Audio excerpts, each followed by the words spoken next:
to everyone, this is Sudhit. Welcome to Drishti Academy. How are you? I hope you all doing good. ये दिसंबर अब complete होने वाला है, तो आप अपने आप को क्या करेंगे, अब और स्पीड अप करेंगे, रिवीजन में ज़्यादा टाइम देंगे एंड PYQ सॉल्व करेंगे, NCERT सॉल्व करेंगे। तो चेक करते हैं कि आपका रिवीजन कितना तक हुआ है। तो ये हम लीनियर इक्वेशन लेके आए हैं, इसमें बेसिक चीज़ देखते हैं एंड PYQs हम क्या करेंगे, कुछ सॉल्व करेंगे। तो देखते हैं कि आपका रिवीजन कहाँ तक हुआ है। तो बने रहिए एंड करते हैं हम बेसिक कॉन्सेप्ट। यहाँ पे standard form of linear equation दिया हुआ है। तो वी नो डाटा कि ax plus by plus c is equal to 0 where a b and c is constant part है हमारा एंड x एंड y जो है हमारा ये क्या है, वेरिएबल है। और लीनियर इक्वेशन को सॉल्व करने के लिए एक तरीका ये है कि हमेशा हमें दो इक्वेशन का जरूरत पड़ता है। तो क्वेश्चन ये आता है कि सर दो इक्वेशन क्यों? उसके पीछे रीजन ये है कि आपके पास जितना वेरिएबल हो, अगर ये 3 वेरिएबल है तो हमें टोटल इक्वेशन का जो जरूरत पड़ेगा वो कितना इक्वेशन होना चाहिए, 3। अगर मान लीजिए एक वेरिएबल है तो हमें इक्वेशन भी चाहिए 1। अगर मान लीजिए x y 2 वेरिएबल है तो हमें इक्वेशन भी चाहिए 2। जितना वेरिएबल, एक वेरिएबल तो सिंपली हम एक इक्वेशन से सॉल्व कर लेंगे, 2 वेरिएबल तो हमें 2 इक्वेशन चाहिए, equation 1 and equation 2, and 3 variable तो हमें इक्वेशन 3 चाहिए। ठीक, तो आगे मूव करते हैं। कंसिस्टेंट इनकंसिस्टेंट क्या होता है? कंसिस्टेंट उसको बोलते हैं at least one solution they. Consistent किसको बोलेंगे? एटलीस्ट वन सोल्यूशन जो देगा उसको हम कंसिस्टेंट बोलेंगे। एंड इनकंसिस्टेंट किसको बोलते हैं? जिसमें नो सोल्यूशन हो। यानी कि जब भी हम क्वेश्चन को सॉल्व करेंगे तो ये दो चीज हम बार बार, ये हमारे दो क्वेश्चन में या MCQ में ये बार बार आएगा कि कंसिस्टेंट इनकंसिस्टेंट क्या होता है। अभी भी कॉन्सेप्ट बहुत ज्यादा क्लियर नहीं होगा। सर एटलीस्ट वन सोल्यूशन का मतलब क्या है कि यानी कि जब भी हम इक्वेशन को सॉल्व करेंगे, इधर या तो इनफाइनाइटली मेनी सोल्यूशन हो जाएगा या तो यूनिक सोल्यूशन होगा, या तो एक सोल्यूशन आएगा यानी एक्स वाई का, या तो एक सोल्यूशन आएगा। मान लीजिए x का भी कुछ वैल्यू आएगा एंड y का भी मान लीजिए कुछ वैल्यू आया, तो ये किसके अंदर चला जाएगा? एटलीस्ट वन सोल्यूशन यानी कंसिस्टेंट के अंदर चला जाएगा। इनकंसिस्टेंट में क्या है कि x का भी वैल्यू नहीं आएगा एंड y का भी वैल्यू नहीं आएगा, दोनों का वैल्यू नहीं आएगा। अगर आएगा तो इम्पॉसिबल टाइप का आएगा। मान लीजिए अगर x का वैल्यू -6 आ रहा है तो वही y का वैल्यू कुछ और आ जाएगा या आएगा ही नहीं।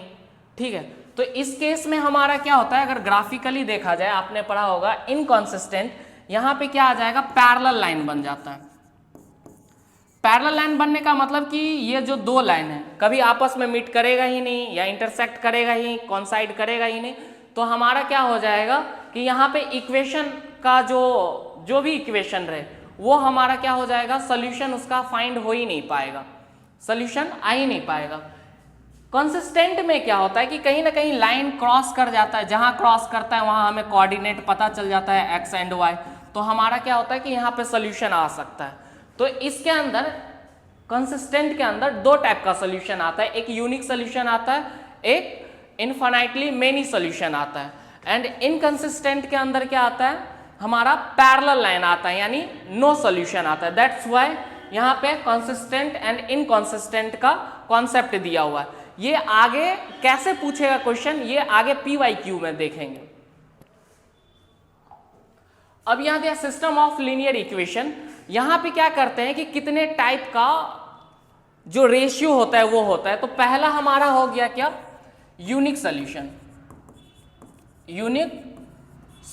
तो यूनिक सोल्यूशन का रेशियो क्या होता है, A1/A2 is not equal to B1/B2। तो बोलोगे सर ये A1 A2 क्या है, तो सबसे पहले हमें क्या करना होगा कि लीनियर इक्वेशन लिखना होगा। A1x plus B1y plus C1 is equal to 0, A2x plus B2y plus C2 is equal to 0। ठीक, हमारे पास ये दो इक्वेशन है, पहला इक्वेशन एंड सेकेंड इक्वेशन। तो यहाँ पे A1/A2 is equal to B1/B2 लिखे, तो इसका मतलब ये हो गया कि कोएफिशिएंट ऑफ x यानी coefficient of x, coefficient of दूसरे इक्वेशन का x, समझ गए, coefficient of y first equation का, कोफिशिएंट ऑफ y b2 जो होगा वो हमारा सेकेंड इक्वेशन का होगा। तो ये ध्यान देंगे। तो ये हमारा क्या हो गया, यूनिक सोल्यूशन का एक रेशियो हो गया सोल्यूशन।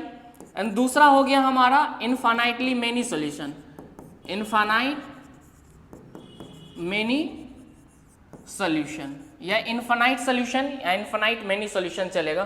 तो ये क्या होता है, a1 by a2 is equal to b1 by b2 is equal to c1 by c2, यानी तीनों इक्वल होता है। अगर इसका ग्राफिकली देखें ग्राफ कैसा बनेगा, तो यहाँ पे कहीं ना कहीं लाइन इंटरसेक्ट करता है, दैट्स वाई ये यूनिक सोल्यूशन। यूनिक सोल्यूशन हम उसको बोलते हैं जिसमें क्या होता है कि सिर्फ एक ही सोल्यूशन आता है x एंड y।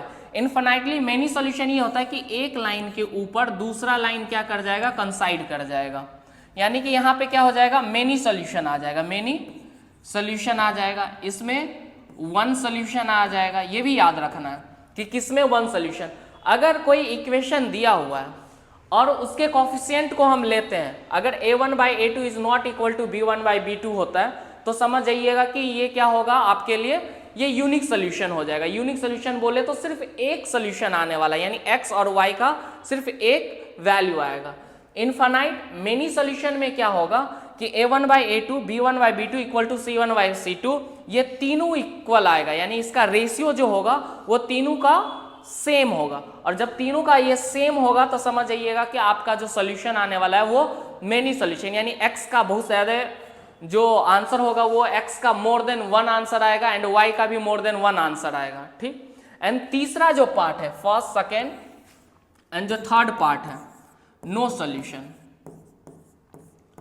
तो नो सोल्यूशन का रेशियो क्या होता है, a1 by a2 is equal to b1 by b2 but not equal to c1 by c2, ठीक। ये रेशियो होता है। इसमें क्या हो जाता है कि कोई सोल्यूशन नहीं आता है, तो ये कंडीशन क्या होता है, पैरेलल लाइन का कंडीशन होता है। लाइन हमारा कैसा होता है, एक लाइन दूसरा लाइन के नीचे या ऊपर या सीधा वर्टिकली जो भी रहे पैरेलल हो जाता है। ये दोनों लाइन इंटरसेक्ट करता ही नहीं, दैट्स वाई x का एंड y का कोई सोल्यूशन नहीं आ पाता, ठीक। अब फाइंड ही नहीं कर पाएंगे जब भी सॉल्व करेंगे। तो आपको ये पता होना चाहिए कि रेशियो पता होना चाहिए कि कैसे हम सॉल्व करते हैं। यहां से भी क्वेश्चन आएगा, अगर मान लीजिए यूनिक सोल्यूशन है तो कितना सोल्यूशन होगा, एक। अगर इनफाइनाइट सोल्यूशन है तो कितना सोल्यूशन आएगा, मेनी सोल्यूशन आएगा। एंड नो सोल्यूशन है तो तब कितना सोल्यूशन आएगा, कोई सोल्यूशन नहीं आना है। सिंपल सी बात है, आप समझ आएंगे। थोड़ा सा ग्राफ के बारे में देख लेते हैं। यूनिक सोल्यूशन में इंटरसेक्ट करता है, इनफाइनाइट में लाइन क्या करता है, कॉन्साइड करता है, यहां इंटरसेक्ट करता है, और अगर तीसरे में आ जाए तो लाइन हमारा क्या हो जाता है, पैरेलल हो जाता है। बस इसी कॉन्सेप्ट के साथ हम पीवाइज यूज करते हैं एंड आपको भी मजा आएगा एंड सॉल्व करते हैं, तब पता चलेगा कि ये इजी क्वेश्चन था एंड चैप्टर भी इजी होने वाला है। तो दो पार्ट होने वाला है। फर्स्ट पार्ट में सिर्फ हम MCQ एंड उससे रिलेटेड या तो एलिमिनेशन या x एंड y का वैल्यू फाइंड करेंगे, या तो चेक करेंगे कि ये कंसिस्टेंट है या इनकंसिस्टेंट है, या कैसे सोल्यूशन फाइंड करते हैं, बस यही चेक करने वाले।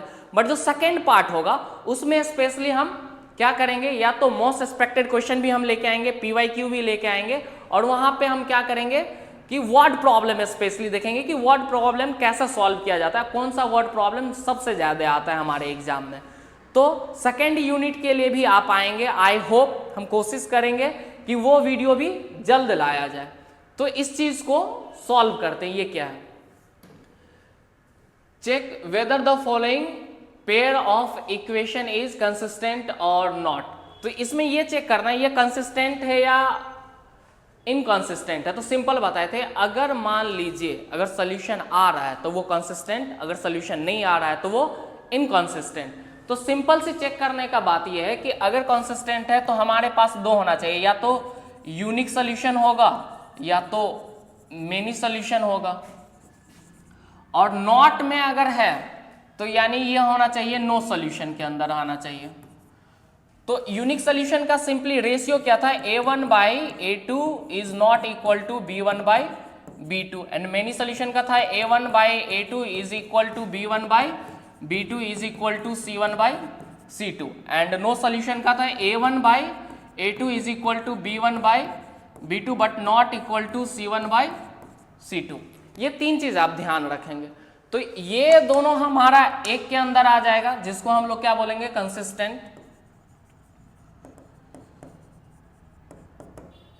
कंसिस्टेंट, और इसको हम लोग क्या बोलेंगे, इनकॉन्सिस्टेंट।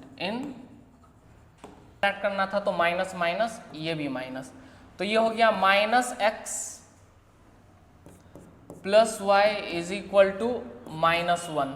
तो x minus y is equal to हमारा क्या आ जाएगा 1, ये इक्वेशन 4 हो जाएगा। ठीक, यहां से भी कुछ कॉमन आ रहा होगा अगर आप देख रहे होंगे, तो कॉमन ये है कि अगर 203 कॉमन ले लिया जाए तो हमारे पास बचेगा x plus y is equal to यहाँ 609 है, तो ये 3 टाइम्स में क्या हो जाएगा, कैंसिल आउट, तो x प्लस वाई हमारा क्या हो गया 3 हो गया।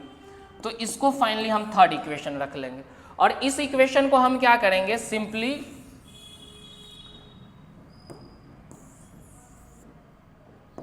अरे भैया सेलेक्ट हो जाओ, यहां पे रख दे रहे हैं, कुछ बचा, छोड़ो हटाओ, कोई नहीं कोई नहीं कोई नहीं, यहां रख लेते हैं और क्या है, सिंपली इतना। यह हमारे पास बच गया x plus y is equal to 3, इस इक्वेशन को थर्ड को, दोनों को क्या कर देंगे, एलिमिनेट कर देंगे, तो ये दोनों कट गया, 2x is equal to 4, then x is equal to 2, x का वैल्यू हमारा 2 आ गया। y का अगर वैल्यू निकालना है तो इक्वेशन 1 में, तो x minus y is equal to 1, तो 2 minus y is equal to 1 उधर जाएगा, तो minus y is equal to minus 1, then y is equal to 1। तो दो चीज़ आ गया हमारे पास कि x का वैल्यू 2 आ गया एंड y का वैल्यू 1 आ गया। अगर पुट करेंगे तो हमारा ये इक्वेशन सॉल्व हो जाना चाहिए। ठीक, तो देखिए ये बोर्ड ना आपको चेक किया है, आप RS या RD बना रहे होंगे तो एक क्वेश्चन होगा, इतना इजी नहीं होगा, कुछ क्वेश्चन में बहुत ज़्यादा चेंजेस होगा। ठीक है, तो ये क्वेश्चन चेक करने के लिए दिया गया, जब भी इस टाइप का क्वेश्चन है, मैं कॉन्सेप्ट यहाँ बता दूं, जब क्रॉस वाला सेम रहे, ठीक, तो आप उसमें क्या करेंगे, पहले उस दोनों इक्वेशन को ऐड कर देंगे एंड कॉमन इस टाइप का आप फाइंड कर लेंगे। ठीक, फिर उसके बाद क्या करेंगे, इस दोनों इक्वेशन को क्या करेंगे, इन दोनों इक्वेशन को सब्ट्रैक्ट कर देंगे, सब्ट्रैक्ट करने के बाद फिर इस वाले कॉमन फॉर्मेट में ले आएंगे। ठीक, और इसको एक साथ रख के सॉल्व कर लेंगे, ये कम टाइम लगेगा इस टाइप का कॉन्सेप्ट आप यूज करेंगे तो। अदरवाइज आप मल्टीप्लीकेशन के केस में जाएंगे तो वो टाइम टेकिंग हो जाएगा एंड फिर आपसे क्वेश्चन बनेगा नहीं, फिर आप बोलेंगे सर आपने बताया नहीं। तो इस चीज पे बार बार आप ध्यान दो, और ये तभी होगा जब आप रिवाइज करोगे, जब आप क्वेश्चन में फंसोगे तब आपको पता चलेगा कि नहीं ये वाला नहीं करना है, नेक्स्ट वाला करना है, अदर वाला स्टेप करना है। और एग्जाम में जाके हम एक्सपेरिमेंट नहीं कर सकते हैं, जो भी एक्सपेरिमेंट करना है आप घर पे बैठ के करो, इंस्टीट्यूट में करो, स्कूल में करो, टाइम रहते अपने रिवीजन कॉपी पे करो, PYQ बनाते तब करो, सैंपल पेपर, NCERT, जो भी करना है आपको। अभी आपके पास इतना टाइम है कि हर एक क्वेश्चन को इजीली बना सकते हैं, टाइम दे सकते हैं एंड उसको आप पता कर सकते हैं इस क्वेश्चन को कैसे बनाना है। एग्जाम में क्या होता है, क्वेश्चन आया और आपको सोचना है कि ये किस तरीके से कौन सा फॉर्मूला लगेगा और बना देना है। आप वहां ये नहीं कर सकते काटे फिर बनाएं या टाइम टेकिंग, तब तक हो सकता है बाद में आप जब प्री बोर्ड फर्स्ट दे रहे होंगे तब ऐसा भी हो गया होगा कि कुछ क्वेश्चन छूट गया होगा आपका। उसके पीछे रीजन ये था कि आपने प्रैक्टिस नहीं किया, क्वेश्चन को आपने उतना सॉल्व नहीं किया जितना सॉल्व करना चाहिए था, 4-5 सैंपल पेपर आपने नहीं किया, NCERT ठीक से कंप्लीट नहीं किया, ये सब कुछ बैकलॉग रह गया था। तो आई होप कि आप सारे लोग इस चीज को बोले तो रिवीजन आप अच्छे से करेंगे, 3 से 4 रिवीजन करेंगे, बैकलॉग को हटाएंगे, NCERT सॉल्व करेंगे, PYQ सॉल्व करेंगे। PYQ सॉल्व करना क्यों जरूरी है, उसके पीछे मैं रीजन बता देता हूं। उसके पीछे रीजन ये है कि जब भी हम PYQ सॉल्व करते हैं तो हमें पता चल जाता है कि हमें और पढ़ने की जरूरत है या जितना पढ़े वो कॉन्सेप्ट हमारे लिए इनफ है या नहीं है। अगर लगता है कि PYQ नहीं बन रहा है तो यानी आपको और पढ़ने की जरूरत है, NCERT और सॉल्व करने की जरूरत है, बेसिक चीज पढ़ने की जरूरत है, रिवाइज करने फॉलो करना पड़ेगा। ठीक है। नेक्स्ट क्वेश्चन पर चलते हैं। A system of two linear equation in two variable in is inconsistent if the line in the graph। अरे सिंपल सी बात है, कुछ नहीं है, ये बोल रहा है कि इनकॉन्सिस्टेंट है, तो ये बताइए तो इनकॉन्सिस्टेंट में अभी हम लोग क्या पढ़े हैं, लाइन ऑब्वियसली पैरेलल होगा, लाइन ऑब्वियसली क्या होगा, पैरेलल होगा, एक दूसरे को इंटरसेक्ट करेगा ही नहीं, ओवरलैप होगा ही नहीं, अभी बताए थे 2024 का है, तो ये हमारा क्या हो जाएगा, पैरेलल हो जाएगा, इंटरसेक्टिंग करेगा ही नहीं, इंटरसेक्टिंग राइट एंगल पे भी नहीं होगा। कॉन्साइड का मतलब ये होता है कि एक लाइन के ऊपर क्या हो जाएगा, दूसरा लाइन आ जाएगा, एक लाइन के ऊपर दूसरा लाइन आ जाएगा, इसका मतलब होता है ये हमारा कहाँ गया, ओवरलैपिंग, यानी कॉन्सिडेंट बोलते हैं, समझ गए, कोइंसिडेंट या कोइंसिडेंट नहीं बोलते हैं, कॉन्साइड बोलते हैं, समझ गए। कॉन्साइड या कॉन्सिडेंट को मतलब होता है ये कि एक लाइन दूसरे लाइन के ऊपर ओवरलैप हो गया, एंड जहां भी आप इक्वेशन निकालेंगे, यहाँ एक्स वाई, यहाँ एक्स वाई, हर एक जगह ये वैल्यू एक्स वाई का देते जाएगा, इसलिए ये मेनी सॉल्यूशन के अंदर आता है। मूव करते हैं आगे, के का वैल्यू फाइंड करना है, ये ना, the value of k for which the linear of equation and the do not have a solution. Do not have a solution इसका मतलब ये कहाँ चला जाएगा, जिसके अंदर जिसका कोई सोल्यूशन नहीं होता, यानी पैरेलल लाइन वाला कोई सोल्यूशन नहीं होता, तो उसका simply a1 by a2 is equal to b1 by b2 not equal to c1 by c2। तो आप सॉल्व करने के लिए क्या करेंगे, पहले इन दोनों को सॉल्व कर लेंगे, फिर इन दोनों को सॉल्व कर लेंगे। तो देख लेते हैं यहाँ पे क्या है, 5x plus 2y minus 7 equal to 0, क्योंकि ये इस साइड है तो अच्छी ही बात है। 2x plus ky plus 1 is equal to 0, ठीक, तो क्योंकि उस पे ले जाना था a1 बाई a2, तो डायरेक्ट हम कर लेते हैं यहाँ पे 5 by 2 is equal to 2 by k, ये तो ऐसे ही आ जाएगा, ये ऐसे ही आ जाएगा, ऑप्शन है कि नहीं, मैच कर लेंगे, नहीं तो आगे भी सॉल्व करना होगा, तो ये ऊपर चला जाएगा, तो k इक्वल टू 4 बाई 5 है कहीं, 4 बाई 5, ये बी ऑप्शन, ठीक, इजी था, इतना इजी, देख लीजिए 2024 का क्वेश्चन। मूव करते हैं, the value of k for which the system of linear equation 6 and infinitely many solution. अच्छा बताइए तो इन्फिनाइटली मेनी सॉल्यूशन का कॉन्सेप्ट क्या है, a1 by a2 is equal to b1 by b2 is equal to c1 by c2, ठीक, ये concept है। और कैसे पता चला, यहाँ पे ऑब्वियसली ये दिया हुआ इन्फिनाइटली मेनी सॉल्यूशन, तो वो रेशियो लिख लेंगे, हमारे पास इक्वेशन है, तो इसको जब भी हम इक्वेशन को लिखते हैं तो ट्राई करेंगे जो सी पार्ट है उसको इधर ले आए, या उधर भी रहेगा तो बन जाएगा, बट स्टैंडर्ड फॉर्म में ले आते हैं। 6x plus y minus 3k is equal to 0 and 36x plus 6y minus 3 equal to 0, and उस पे हम पुट कर देते हैं, हमें क्या लाना है, सिर्फ के लाना है, ठीक है।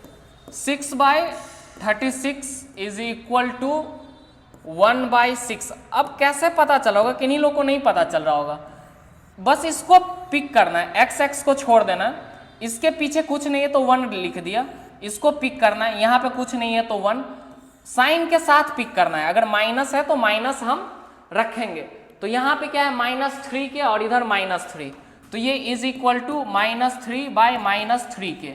तो ऐसा करते हैं, इन दोनों को हम पहले ले लेते हैं, 1 by 6 is equal to -3 by -3 k, इस दोनों को कट कर दिए, माइनस माइनस भी कैंसिल हो गया, k इज इक्वल टू 6। अगर ये है तो ठीक, नहीं तो हम यहां से सॉल्व करेंगे, ऐसे आंसर आना चाहिए, है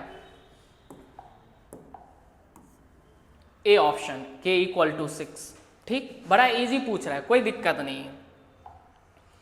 आगे देखते हैं, अब हाँ इसमें हो सकता है फंस जाए, ये बोला है कि x इक्वल टू 1 है एंड y इक्वल टू 2 है, is a solution of the pair of linear equation 2x minus 2y equal to 0 and, ठीक है, ऐसा कुछ नहीं दिया, हमें कैलकुलेट करना है, वैल्यू निकालना है। तो पहला क्या दिया, अगर x का वैल्यू 1 एंड y का वैल्यू 2, तो 2x प्लस नहीं है minus 3y plus a equal to 0, इसको सॉल्व कर लेते हैं, यानी कि ये पुट कर देते हैं, तो ये क्या हो जाएगा, 2 into 1 minus 3 into 2 plus a is equal to 0, 2 minus 6 plus a is equal to 0, तो ये हो जाएगा -4 plus a is equal to 0, then a is equal to 4 आ जाएगा। एंड दूसरा वाला इक्वेशन देख लेते हैं, पुट वहां भी करना है x equal to 1 and y equal to 2।